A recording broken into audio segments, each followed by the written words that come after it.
ஒரு அரசர் தன்னோட கோபத்தால் தன்னோட பெயரை தானே கெடுத்துக்கிட்டு இருந்தார். அந்த அரசரை நல்வழிப்படுத்த அந்த நாட்டோட மந்திரி முடிவெடுக்கிறார்.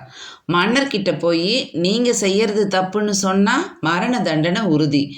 அவர் எப்படி மன்னனை நல்வழிப்படுத்துவார்? உங்களுக்கு தெரிஞ்சால் கமெண்ட்டில் சொல்லுங்கள். நம்ம வாழ்க்கையிலும் சில பேர் இருக்காங்க, சின்ன சின்ன விஷயத்துக்கே கோபப்படுவாங்க. அந்த நேரத்தில் அவங்களுக்கு எதனா பேசினா பிரச்சனை இன்னும் பெருசாகிடும். கோபத்தில் இருக்கும்போது ஒருவரை எப்படி ஹேண்டில் செய்கிறது? உண்மையை சொல்லணும், ஆனால் அவங்களையும் கோபப்படுத்தக்கூடாது. அது எப்படி சாத்தியம்? இதுக்கு பதில் சொல்லும் ஒரு அழகான கதை இருக்குது. ஒரு கோபக்கார அரசர் அவரோட கோபத்தை குறைச்சி சரியான முடிவெடுக்க வச்சார் ஒரு புத்திசாலி அமைச்சர். அந்த ரகசியம் என்ன? நம்ம வாழ்க்கையில் அதை எப்படி பயன்படுத்தலாம்? அதை தான் இந்த கதை உங்களுக்கு சொல்லுது. ஒரு காலத்தில் ஒரு பெரிய செழிப்பான ராஜ்யத்தில் ஒரு மன்னன் வாழ்ந்து வந்தான். அவன்கிட்ட செல்வமும் படையும் அதிகாரமும் எல்லாம் இருந்துச்சு. ஆனால் அவன்கிட்ட ஒரு பெரிய குறை இருந்துச்சு. அவன் யோசிக்காம தன்னோட கோபத்தால் சட்டு சட்டுன்னு முடிவெடுப்பான். யாராவது அவனை புகழ்ந்தா உடனே பரிசு கொடுப்பான். யாராவது குற்றம் சொன்னால் உண்மை என்னன்னு தெரிஞ்சுக்காம தண்டனை கொடுப்பான். இதனால் பல நிரபராதிகள் பாதிக்கப்பட்டாங்க.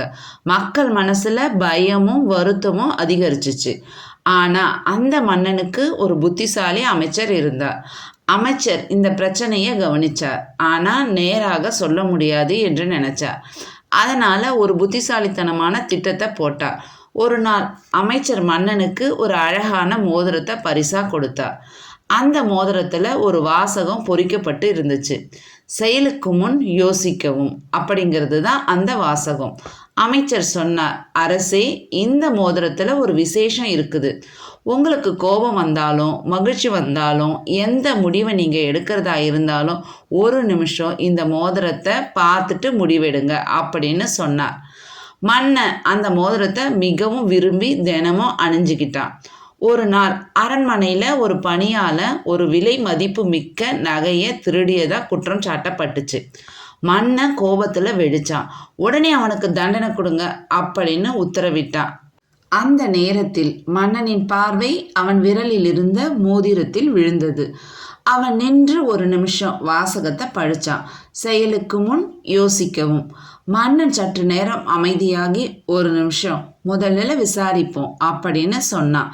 விசாரணை செஞ்சபோது உண்மை வெளியில் வந்துச்சு. அந்த பணியாளர் ஒரு நிரபராதிங்கிறது தான் அது. உண்மையான திருடன் வேற ஒருத்தன். மன்னர் அதிர்ச்சி அடைந்தார்.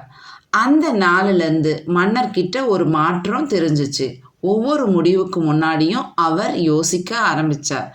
அவர் அமைதியான நீதி வழுவாத அரசனாக மாறினார். மக்களும் மகிழ்ச்சியாக வாழ ஆரம்பித்தாங்க. இந்த கதை மூலமாக நாம் தெரிஞ்சுக்கிறது என்னென்னா, கோபத்தில் இருக்கிற ஒருத்தரை நேராக எதிர்த்து பேசக்கூடாது. அந்த நேரத்தில் உண்மையை சொல்லணும்னு நினச்சாலும் அதை எப்படி சொல்கிறோங்கிறது தான் முக்கியம். அந்த அமைச்சரை மாதிரி சரியான நேரம் பார்த்து மெதுவாக யோசிக்க வைக்கணும். ஏன்னா கோபத்தில் எடுக்கிற பெரும்பாலான முடிவுகள் தவறாக தான் இருக்கும். ஆனால் யோசித்த பின்பு எடுக்கப்படுற முடிவு சரியாக இருக்கும். அதனால் இனிமேல் யாராவது கோபத்தில் இருந்தால் அவங்கள மாற்ற முயற்சி செய்யாதீங்க. அவங்களே யோசிக்கும் சூழ்நிலையை உருவாக்குங்க. யோசித்து செயல்பட்டால் பெரிய தவறுகளை தவிர்க்கலாம்.